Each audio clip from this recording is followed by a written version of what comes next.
ከኔ ጋር እግዚአብሔርን ቃል አብረን እንድንካፈልበት ሐሳብ ሉቃስ ወንጌል ምዕራፍ 13 ቃሉ እንዲህ ይላል።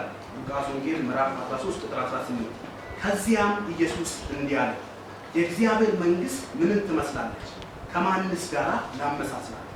ወደ አንድ ሰው ወስዶ በእርሻ ውስጥ የዘራትን የሰናፍጭ ቅንጣት ትመስላለች።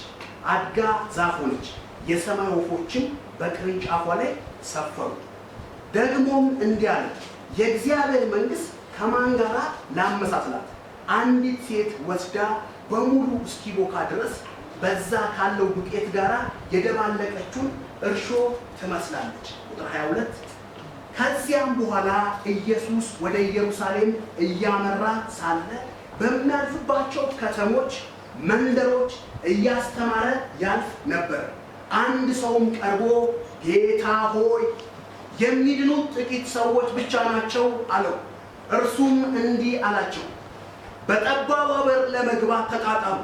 እላችኋለሁ ብዙዎች ለመግባት ይፈልጋሉ፣ ነገር ግን አይሆንላቸውም። ቁጥር 25 የቤቱ ባለቤት ተነስቶ በሩን ከቆለፈ በኋላ በውጭ ቆማችሁ ጌታ ሆይ ክፈትልን እያላችሁ በሩን ማንኳኳት ትጀምራላችሁ። እርሱ ግን ማን እንደሆናችሁ ከየት እንደመጣችሁ አላውቅም ብሎ ይመልስላችኋል። እናንተም ከአንተ ጋር አብረን በልተናል፣ ጠጥተናል፣ አደባባዮችን ላይ አስተምረናል ትላላችሁ። እርሱም እላችኋለሁ ማን እንደሆናችሁ ከየት እንደመጣችሁ አላውቅም። እናንተ አመፀኞች ሁሉ ከእኔ ራቁ። አብርሃምን፣ ይስሐቅን፣ ያዕቆብን ነቢያትንም ሁሉ በእግዚአብሔር መንግሥት ውስጥ ስታዩ እናንተ ግን ወደ ውጭ ትጣላላችሁ። ሳትጣሉ አትቀሩ። በዚያም ጊዜ ለቅሶ፣ ጥርስ ማፋጨት ይሆናል። ሰዎችም ከምስራቅ፣ ከምዕራብ፣ ከሰሜን፣ ከደቡብ መጥተው በእግዚአብሔር መንግሥት ማዕድ ይቀመጣሉ። እነሆ ኋለኞች መካከል ፊተኞች የሚሆኑ፣ ፊተኞች መካከል ኋለኞች የሚሆኑ አሉ ይላል። ኢየሱስ ክርስቶስ ጌታ ነው። እንግዲህ በዚህ ስፍራ የሉቃስ ወንጌል ምዕራፍ 13 ከ18 እስከ 30 ባለው ሐሳብ ላይ የእግዚአብሔር መንግሥት በሚል ሐሳብ ነው ከኔ ጋር የእግዚአብሔርን ቃል የምንካፈለው ማለት ነው። እንግዲህ ሉቃስ የተጻፈው ቅድም ፓስተር እየተናገረ ነበረ ለአንድ አዛብ ለነበረ ሰው እንዲሁም ደግሞ አዛብን በመወከል የተጻፈ የወንጌል ክፍል ነውና እዚህ ክፍል ላይ በጣም እንድናስተውል ዛሬ የምንመለከትበት ክፍል ላይ የእግዚአብሔር መንግሥት የሚለውን ሐሳብ 4 ጊዜ ተጠቅሷልና የእግዚአብሔር መንግሥት የሚለው ሐሳብ በአዲስ ኪዳንም ሆነ በብሉይ ኪዳን ወደ 69 ጊዜ ተጠቅሷል። የእግዚአብሔር መንግሥት የሚለው ሐሳብ ማለት ነው። እንዲሁም ደግሞ የሰማይ መንግሥት የሚለው ሐሳብ 32 ጊዜ የተጠቀሰ ክፍል ነውና በዚህ ስፍራ ላይ የእግዚአብሔር መንግሥት የሚለው ሐሳብ የእግዚአብሔር መንግሥት ታዲያ ምንድን ነው? አሁን ሉቃስም በአንድ ከ18 እስከ 30 ባለው ቁጥር ላይ 4 ጊዜ የተናገረበት እንዲሁም ደግሞ በመጽሐፍ ቅዱሳችን ጎላ ተብሎ የተጠቀሰ የመጽሐፍ ክፍል ውስጥ ብዙ ቦታ የምናገኘው የእግዚአብሔር መንግሥት ምንድን ነው? ኢየሱስ ክርስቶስ ጌታ ነው። የእግዚአብሔር መንግሥት ማለት እግዚአብሔር በሙሉ ስልጣኑ፣ ኃይሉ፣ ክብሩ የሚገዛበት የሚያስተዳድርበት መንፈሳዊ መንግሥት ነው። እግዚአብሔር በሙሉ ክብሩ በሙሉ ስልጣኑ የሚገዛበት የሚያስተዳድርበት መንፈሳዊ ምንድን ነው? መንግሥት ነው። የእግዚአብሔር መንግሥት ኢየሱስ ክርስቶስ ዋና ትምህርት ነው። እንግዲህ እየተማርን ያለነው የሉቃስ ወንጌልንና በማቴዎስ ወንጌል ላይ ኢየሱስ በክርስቶስ ኢየሱስ ላይ መንፈስ ቅዱስ ከመጣ በኋላ ኢየሱስ ብዙ ትምህርቶችን አስተምሯል። ዋናው ትምህርቱ አንዱ ምንድነው ካልን መንፈስ ቅዱስ በኢየሱስ ውስጥ ሆኖ ስለ እግዚአብሔር መንግሥት ነው የተናገረው። ኢየሱስ ክርስቶስ ጌታ ነው። የእግዚአብሔር መንግሥት እንግዲህ አዲስ ኪዳንን ስናይ በጣም ብዙ ቦታ የተጠቀሰ ክፍል የእግዚአብሔር መንግሥት ነው እንዳልኩ። ስለ እግዚአብሔር መንግሥት ከብሉይ ኪዳን ነቢያቶች እነ ዳዊት እነ ኢሳይያስ እነ ዳንኤል ብዙ ነቢያቶች የጠቀሱት ነገር ነውና ለምሳሌ እስኪ ሁላችን ዳንኤል 2 ቁጥር 44 እናወጣለን። ይሄ ከያስ ዳንኤል 2 ቁጥር 44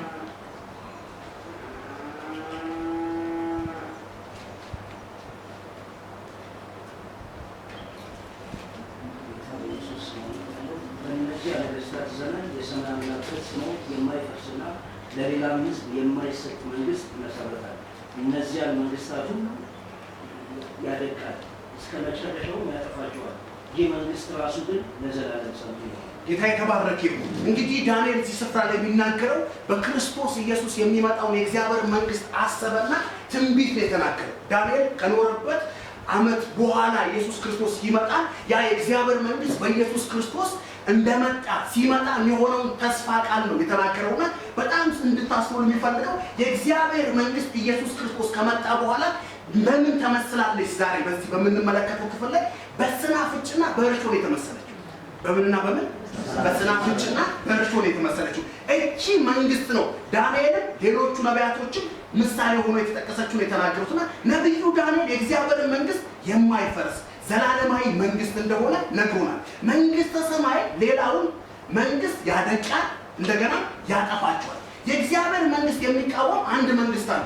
እንደምታውቁት የማን መንግስት ይባላል? የሰይጣን መንግስት ነው። አሁን ይሄን የሰይጣን መንግስት በማን መንግስት ፈርሷል ካላችሁ በእግዚአብሔር ልጅ በኢየሱስ ክርስቶስ መንግስት። ኢየሱስ ክርስቶስ ጌታ ነው። ስለዚህ ኢየሱስ ክርስቶስ ወደ ምድር ሲመጣ የሰይጣን መንግስት ኢየሱስ እስኪመጣ ድረስ ሰዎች ሁሉ ላይ ምን ብሎ ነበር? ገዝቶና ሰልጥኖ ነበር። ይሄ ሰልጥኖ የነበረው የዲያብሎስን መንግስት ኢየሱስ ክርስቶስ ከመጣ በኋላ ኢየሱስ በዮሐንስ በዮርዳኖስ ከተጠመቀ በኋላ አንድ ነገር ነው የሆነው። መንፈስ ቅዱስ በላዩ ላይ ሲመጣ የተናገረው የመጀመሪያ አገልግሎቱ ያላቸው እንደዚህ ነው፣ መንግስተ ሰማያት ቀርባለች። እስኪ በሉልኝ፣ ትገሙልኝ። አሁን መንግስተ ሰማያት ቀርባለች፣ ንስሐ ግቡ፣ በምን እመኑ? በወንጌል እመኑ አላቸው። አሁን ጌታ ኢየሱስ ክርስቶስ የአገልግሎት መነሻው አንድና አንድ ነው። ይዞ የመጣው ነገር አለ፣ ከእግዚአብሔር አብ ተቀብሎ የመጣው ነገር አለ። ተስፋ ቃል ነበረው። ተስፋ ቃሉን ወደፊት እያሰበ አንድ ነገር ነው የተናገረው። መንግስተ ሰማያት ምን ብላለች? ቀርባለች። ኢየሱስ ክርስቶስ ጌታ ነው። ማን ቀርባለች? ማን ቀርባለች? እንደምናውቀው ዮሐንስም አገልግሎቱን ሲጀምር ያገለገለው 6 ወር ነው። ይሄ ሰው ሲናገር ሲሰብ መንግስተ ሰማያት ቀርባለች ነው። ማን ቀርባለች? ማን ቀርባለች? ኢየሱስ ክርስቶስ ጌታ ነው። መንግስተ ሰማያት ቀርባለች፣ ንስሐ ግቡ አለ። ኢየሱስም የአገልግሎቱ መጀመሪያ መንግስተ ሰማያት ቀርባለች፣ ንስሐ ግቡ ነው። ኢየሱስ ክርስቶስ ጌታ ነው። በአዲስ ኪዳን ግን መንግስቱ ወደ ሰው ልጆች ግዛት መጥታለች። እንደምናውቀው በማን ነው የመጣው? በኢየሱስ መጥቷል። አሁን በኢየሱስ የመጣው የእግዚአብሔር መንግስት በሙላት አልመጣም። በሙላት ደግሞ የሚመጣበት ጊዜ አለ። አሁን እዚህ ስፍራ ላይ ስንመለከት ኢየሱስ ክርስቶስ በኩል የመጣችው የምትመጣው ይህ መንግስት ማለት በአሁኑ ዘመን ያለች ነች። ወደፊት ደግሞ በሙላት ምን ምትለች? ምትገለጥነች። ለዚህም ደግሞ ጌታ ኢየሱስ ክርስቶስ ደቀ መዛሙርቱ ጸሎትን ምን በለን አስተምረን ባሉት ጊዜ ያላቸው ነገር አንድ ነው። አባታችን ሆይ መለወጥ በሰማያት የምትኖር ስምህ ይቀደስ። ምን ትምጣ? ምን ትምጣ? አሁን እቺ መንግስት ጸሎቶቻችን ውስጥ ማለች። አሁን እቺን መንግስት ነው ጌታ ኢየሱስ ክርስቶስ በመጀመሪያ ለሰው ልጆች መስዋዕት ሆኖ ሊመጣ ሲመጣ ይሄን እውነት ይዞ መጣ። መንግስቱ መጣ። አሁን ይሄ መንግስት በሙላት ስላልመጣ ደቀ መዛሙርቶቹ ዮሐንስ ጸሎት አስተምሮ ያውቃሉ። ጸሎት ሌሎቹ ይጸልያሉ።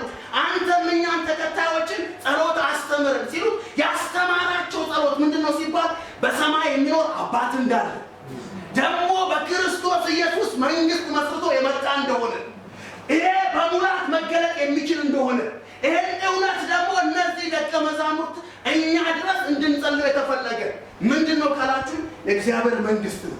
ኢየሱስ ክርስቶስ ጌታ ነው። ማቴዎስ ወንጌል ምዕራፍ 6 ቁጥር 10 ላይ ሐሳብ እናገኘዋለን። እንግዲህ መንግስቱ የመጣችው በኢየሱስ ክርስቶስ አማካኝነት ሲሆን በኃይል የተገለጠችው ግን በቤተ ክርስቲያን መወለድና በመንፈስ ቅዱስ መምጣት ነው። ለምትጽፉ ሰዎች መንግስቱ የመጣችው በኢየሱስ ክርስቶስ አማካኝነት ሲሆን መንግስቱ የመጣችው በኢየሱስ ክርስቶስ አማካኝነት ሲሆን በኃይል የተገለጠችው ግን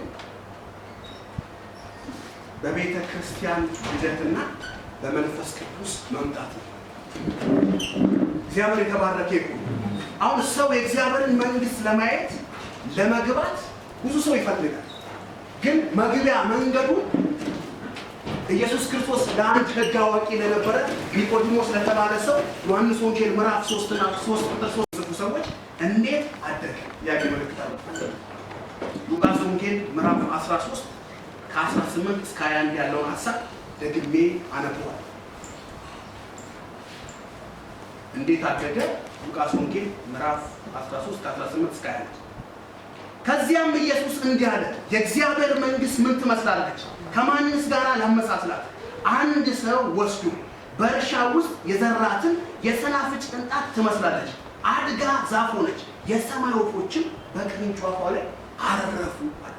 አሁን እዚህ ስፍራ ላይ ማርቆስ ወንጌል ምዕራፍ 4 ቁጥር 30 እስከ 32 ላይ ይህን ቃል እስኪ እናንብብ። ማርቆስ 4 ከ30 እስከ 32 ማርቆስ እንታልኩ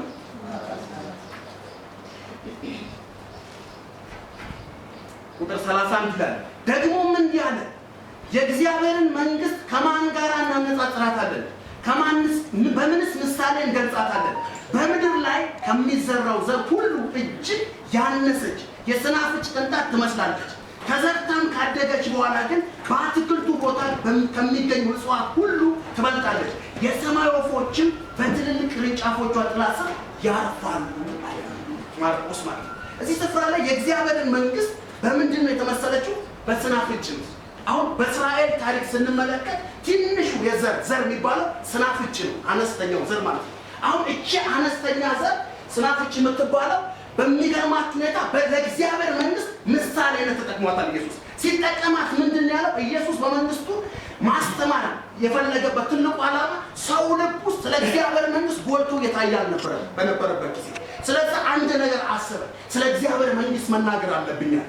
አሁን የመጣሁት የእግዚአብሔርን መንግሥት በእነሱ ልብ ውስጥ ከትቼ እኔ ሄዳለሁ። ከዛ ደግሞ እኔ በምልከው መንፈስ ቅዱስ በዚህ መንፈስ ቅዱስ አማካኝነት ሰዎች በዚህ መንፈስ መንግስቱን ሰፍታ መንግስቱ አይላ እንድትሄድ አደርጋለሁ። ስለዚህ ሰዎች ምን ማለት አለባቸው? መንቃት አለባቸው። ሲታዩ ትናንሽ ናቸው፣ ሲታዩ ደቃቃ ናቸው። ነገር ግን እነሱ ውስጥ የሚመጣው የእግዚአብሔር መንፈስ እቺን የእግዚአብሔር መንግስት ምን ያደርጋታል? ያሰፋታል። ስለዚህ ነው እዚህ ስፍራ ላይ ስለ ሰናፍጭ ስናስብ ሰናፍጭ የሚባለው ዘር የሚገርማችሁ ነገር እንዳሸዋ ቅንጣት የሚያክል ነው። ከትንሽ ዘሮች አንዱ ነው። ሰናፍጭ ሲያድግ ግን 9 ጫማ ይረዝማል። ስንት ጫማ ይረዝማል? አሁን ይሄ 9 ጫማ በሚረዝመው ማርቆስ ላይ እንደምታውቁት ከሌሎቹ አትክልት በልጦ የሚታይ ነው። ለምን ስትሉ የሰማይ ወፎች ምን ብለው ይሉበታል? መጥተው ያርፉበታል። ኢየሱስ ክርስቶስ ጌታ ነው። ሰናፍጭ ዘር በሚገርማችሁ ሁኔታ አሁን እኔና ቢኒ የምንሰራበት የወንጌል አገልግሎት አለ። ምናልባት ዛሬ እኔና ቢኒ ወጥተን ሰዎች ልብ ውስጥ ስለ ኢየሱስ ክርስቶስ አዳኝነት ስንናገር ምናልባት የተከልነው ሰናፍጭ ሊሆን ይችላል። ያቺ ሰናፍጭ ግን መቼ አድጋ ዛፍ እንደምትሆን እኔም ቢኒም አናውቅም። አንድ ግን ያውቃል፣ ኢየሱስ ክርስቶስ ጌታ ነው። ስለዚህ ሰናፍጭ ነው ምሳሌ ተደረገ። ነገር ግን ቢኒና እኔ ወጥተን እዛ ሰው ልብ ውስጥ ወንድ ሊሆን ይችላል፣ ሴት ሊሆን ይችላል፣ ትልቅ ሊሆን ይችላል፣ ትንሽ ሊሆን ይችላል። ነገር ግን እኛ ውስጥ የተቀመጠው አዳኝነቱን ስንናገር በዚህ አዳኝነት ውስጥ እንደ ሰናፍጭ ምኑ ይገባል? ቃሉ ይገባል። አሁን ያ የገባው ቃል ሰውዬ ውስጥ ግንድ ሆኖ አንድ ቀን በቅሎ ይገኛል። ኢየሱስ ክርስቶስ ጌታ ነው። ስለዚህ ግንድ ሆኖ የሚገኘው ትንሿ ዘር ነች። አሁን ምናልባት እድል አግኝታችሁ ስለ ኢየሱስ አዳኝነት መናገር ስትችሉ ሰው ልብ ውስጥ ምናልባት የተዘራ ላይ መስላችሁ ይችላል። ግን አንድ ቀን ግንድ ሆኖ ይበቅላል። ኢየሱስ ክርስቶስ ጌታ ነው። አንድ ቀን ግንድ ሆኖ ይታያል። ጌታ የተመሰገነ ይሁን። ኢየሱስ ይሄንን ነው ስለ ሰናፍጭ ምሳሌ ያደረገው። ይህ መንግስት ጅማሬው በጣም ትንሽ ነው፣ ፍጻሜው ግን እየጎላ ብዙዎችን እየወረሰ የሚሄድ ኢየሱስ ክርስቶስ ጌታ ነው። አንድ ታሪክ ስትመለከቱ በአሜሪካ ውስጥ 1906 ላይ ሎስ አንጀለስ ላይ የተከሰተ አፍትሽ ብዙ ጊዜ ይህን ታሪክ ይነግረናልና ፍራንክ በሚባልና ዊሊያም በሚባል ሰዎች የአዙዛ ስትሬት ላይ የተከሰተ ታሪክ ነው። የሚገርማችሁ ነገር እዚህ ከተማ ላይ እነዚህ ሰዎች ለ8 ሆኑና መጸለይ ጀመሩ። አሁን መጸለይ ሲጀምሩ በጣም በሚደንቃችሁ ሁኔታ ጅማሯቸው በጣም ትንሽ ነው፣ ግን ብዙ ሺህ ሰዎች ወረሱ። በ3 ዓመት ውስጥ ብዙ በሚሊዮን የሚቆጠሩ በሙሉ እስኪቦካ ድረስ በዛ ካለው ዱቄት ጋራ ከደባለቀችው ሾ ጋራ ትመስላለች። ያው እንግዲህ በአዲስ ኪዳንም በብሉይ ኪዳንም እርሾ ሲታሰብ በጣም በክፉ ነገር ምሳሌ ሆኖ የምናገኘው ነገር ነው። ግን ጌታ ኢየሱስ ክርስቶስ ይህንን ምሳሌ ወሰደና ለዚህ ለእግዚአብሔር ለራሱ ለመጣበት ዓላማ አዋለ። ሲያውለው ግን በጣም እንድታስተውሉ የሚያስፈልገው ነገር ማቴዎስ ወንጌል ምዕራፍ 13 ከ31 እስከ 33 እስኪ እናንብብ። ማቴዎስ ወንጌል ምዕራፍ 13 ከ31 እስከ 33 እንዲህ ይላል።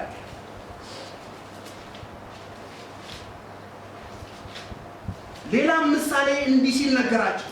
መንግሥተ ሰማያት አንድ ሰው ወስዶ በእርሻ ውስጥ የዘራትን የሰናፍጭ ዘር ትመስላለች ካለ በኋላ የሰናፍጯ ዘር ብሎ ከተናገረ በኋላ ቁጥር 33 ላይ እንዲህ ይላል። አሁንም ሌላ ምሳሌ እንዲህ ሲል ነገራቸው። መንግሥተ ሰማይ ሴት ወስዳ ሊጡ በሙሉ እስኪቦካ ድረስ 3 መስፈሪያ ዱቄት ውስጥ የደባለቀችው የሸሸገችው እርሾ ትመስላለች። አሁን ይህንን ሀሳብ ሲናገር ማቴዎስ ይህንን ሀሳብ ሲናገር የሰማይ መንግስት እንደ እርሾ ተመሰለች ማለት ነው። አሁን የመንግስተ ሰማይ ተጽዕኖ ልክ እንደ እርሾ ነው። አሁን እርሾ ጥቂት ነች ስትታይ፣ ነገር ግን ሊጡ ስትገባ ምን ታደርጋለች? ሊጡን የዋውቃት ምን አላት? ኃይል አላት። ስለዚህ አሁን እቺ ኃይል ያላትን ነገር ጌታ ኢየሱስ ወሰደና የእግዚአብሔር መንግስት በእርሾ ትመስላለች። ያቺ እርሾ ሊጡ ስትገባ ሊጡ ምን ታደርጋለች? ኩፍ ወደ ላይ እንዲወጣ ታደርጋለች። ስለዚህ አሁንም እቺ የኔ የመጣውባት መንግስት ስትታይ ትንሽ ነች፣ የእርሾ ያህል ነች። ነገር ግን ስትቦካ እኛ ጋር የደረሰው እንደዚህ ቦክቶ አሜን። ኢየሱስ ክርስቶስ ጌታ ነው። ጌታ የተባረከ ይሁን። ጌታ የተባረከ ይሁን።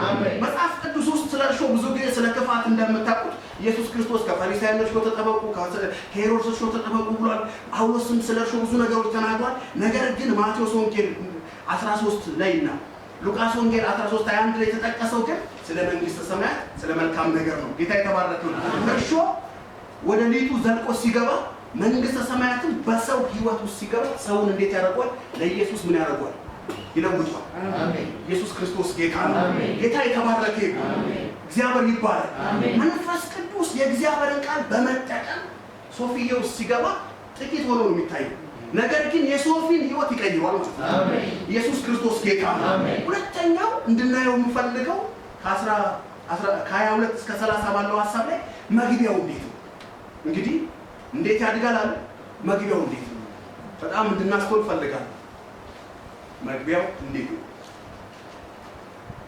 ቁጥር 22 እንዲህ ይላል። ከዚያም በኋላ ኢየሱስ ወደ ኢየሩሳሌም እያመራ ሳለ በሚያልፍባቸው ከተሞች፣ መንደሮች እያስተማረ ያልፍ ነበር። አንድ ሰው ቀርቦ ጌታ ሆይ የሚድኑት ጥቂት ሰዎች ብቻ ናቸው አለው። የሚድኑት ጥቂት ሰዎች ብቻ ናቸው። አሁን ጌታ ኢየሱስ ክርስቶስን ነው ዳይሬክት የጠየቀው። ጌታ ኢየሱስ ክርስቶስ ግን በዚህ ስፍራ ላይ አዎ በጣም ጥቂት ሰዎች ናቸው እንደምታውቀው ብሎ አልመለሰለት። የመለሰለት ነገር ማቴዎስ ወንጌል ምዕራፍ 7 ከ13 እና 14 ስንመለከተው በጣም የሚገርም ነው። ማቴዎስ ወንጌል ምዕራፍ 7 13 እና 14 እስኪ እንመለከተው። 7 13 14 እንዲህ ይላል። በጠባቡ በር ግቡ፣ ወደ ጥፋት የሚወስደው መንገድ ትልቅ ነው፣ በሩም ሰፊ ነው፣ ብዙዎች በዚያ ይገባሉ።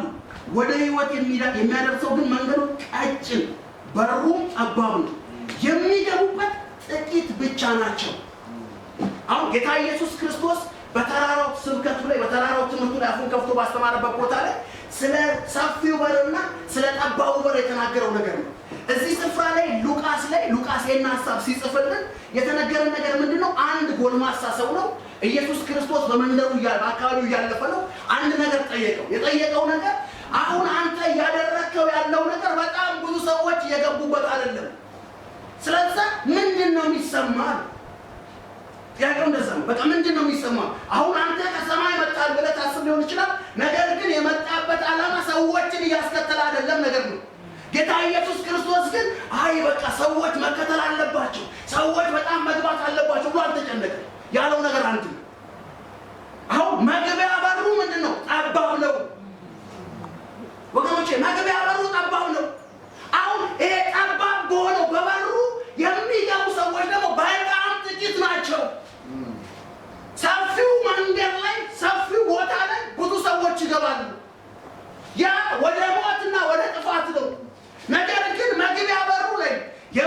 ሰዎች ጥቂት ስለሆኑ አንተ ከጥቂቶቹ ከፈለክ አንዱ ሁን ነገር ነው። አሁን አንተ አንዱ መሆን የምትችለው አንድ ነገር ስታስብ ብቻ ነው። መግቢያ በሩን ይዘህ ስትሄድ ብቻ። አሁን ጌታ ኢየሱስ ክርስቶስ ወደዚህ ምድር ሲመጣ ይዞ የመጣው ነገር የእግዚአብሔር መንግስት ነው። የእግዚአብሔር መንግስት ደግሞ በር ሆኖ ያለው ማን ነው? ኢየሱስ ነው። አሁን በር ሆኖ ኢየሱስ ሆኖበት ባለው በር ላይ ብዙ ሰዎች ስለበሉ ስለጠጡ ተከትለውታል። አሁን ሲከተሉት ኢየሱስ ክርስቶስ ስለበሉና ስለጠጡ ዛሬ መልእክት አለ ምድራችን ላይ ክርስትና መግቢያ በሩ ሰፊ ያለ ጠባብ ስለሆነ በጠባባ በር የሚገባ ሰው ልጅ ነው። ጌታ የተመሰገነ ይሁን። አሜን። ቁጥር 24 በጠባባ በር ለመግባት ተጣጣሩ እላችኋለሁ፣ ብዙዎች ለመግባት ይፈልጋሉ፣ ነገር ግን አይሆንላቸውም። ይህን ሀሳብ ኢየሱስ ክርስቶስ ሲናገር ለዚህ ሰው ለእኛም ጭምር ዛሬ የሚናገረው መጣር እንዳለ መጣር የሚለውን ሀሳብ መታገል ማለት ራሳችንን ምን ማለት አለብን? መታገል አለ። እንግዲህ አንድ አትሌት እዚህ ስፍራ ላይ ይህን ሀሳብ ሲዘጋጅ ያገኘው በሚገርማችሁ ሁኔታ ሩጫ ሜዳ ላይ ሲገባ በጣም ለፍቶ ታግሎ ሌሊቱን መስዋዕት አድርጎ የሚበላውን ነገር ትቶ ነው እዛ ሜዳ ላይ ድልን ያመጣል። እንግዲህ እዚህኛው መንግስት ውስጥም ራሳችንን ከብዙ ነገር ጠብቀን ቅድም እንዳልነው በሌላ ክፍል የተጠቀሰው ብዙ እርሾዎች ወደ ውስጣችን ወደ ውስጥ በዚህ ዘመን አሉ። ዘር እርሾ ነው። ብዙ ነገሮች እርሾዎች አሉ። ከነሱ ራሳችንን ጠብቀን ለዚህ ነገር በመጣር ወደ በሩ መድረስ ይቻላል። ኢየሱስ ክርስቶስ ጌታ ነው። በጠባብ በር ያለው ቤት የቤቱ ባለቤት ማን ነው? ጌታ ኢየሱስ ነው። አሁን ይሄ ጌታ ኢየሱስ ክርስቶስ ቁጥር 25 ላይ እንዲህ ይላል፣ የቤቱ ባለቤት ተነስቶ በሩን ከቆለፈ በኋላ በውጭ ቆማችሁ ጌታ ሆይ ክፈትልን እያላችሁ በር ማንኳኳት ትጀምራላችሁ። ይህን ሀሳብ ሲናገር ማቴዎስ ላይ እንዲህ ይላል። ማቴዎስ 7-23 ላይ ደርያም 7:23 ከቶ በዚያን ጊዜም ከቶ አላወቅኳችሁም እናንተ አመፀኞች ከኔ ራቁ ብዬ መሰክርባችኋለሁ። እዚህ ስፍራ አዲስ ወደኛ ትርጉም እንዲህ ይላል፣ በዚያን ጊዜ ከቶ አላውቃችሁም እናንተ ክፎች ከኔ ራቁ ብዬ በግልጽ ነግራችኋለሁ። ሌላ ነገር ስለማልገባ ነው። ጌታ የተባረከ ይሁን። እግዚአብሔር ይባረክ። እዚህ ስፍራ ላይ ጌታ ኢየሱስ ክርስቶስ ለእነዚህ ሰዎች ከቶ አላውቃችሁም ለማን ሲባል ወርደን እስኪ እንዴ 13 ሉቃስ ላይ ተመልሰን ማለት ነው። ቁጥር 26 እንዲህ ይላል፣ እናንተ ይልና እናንተ ካንተ ጋር አብረን በልተናል። ያዙልኝ። ካንተ ጋር አብረን ምን ብለናል? በልተናል። ካንተ ጋር አብረን በልተናል፣ ጠጥተናል፣ በአደባባዮችም አስተምረናል ትላላችሁ። አብረውት እንደነበሩ እንደበሉ እንደጠጡ ስለሱ እንደተናገሩ ነው አድርጎ የሚያወራው ጌታ ኢየሱስ ይጋር። ግን ጌታ ኢየሱስ ቁጥር 27 ላይ መልሶ እንዲላችኋል፣ እርሱም እላችኋለሁ። እስኪ በሉልኝ፣ ድገሙልኝ እስኪ። እርሱም እላችኋለሁ ማን እንደሆናችሁ ከየት እንደመጣችሁ አላውቅም። አስተውሉ። እናንተ አመፀኞች ሁሉ ከኔ ራቁ ይላል። አሁን እናንተ ምኖች አመፀኞች ከማን? ከኔ ራቁ። አሁን ኢየሱስ ክርስቶስ ጋር አብረን በልተናል፣ አብረን ጠጥተናል፣ አብረን አደባባዮች ላይ ስለ አንተ ተናግረናል። ነገር ግን ኢየሱስ እነዚህ ሰዎች እንዲህ አላቸው፣ ከቶ ምን አላችሁ? አላውቃችሁ። ወገኖች ሰብኮ መጣላት፣ ዘምሮ መጣላት፣ ተከትሎ መቅረት አለ። ይህን እናስብ። ብዙ ሰዎች አጋፍተውታል፣ ግን ያገኙት ግን ኢየሱስንና ከሱ ኃይል የወሰዱ ጥቂት ሰዎች ናቸው። ቁጥር 28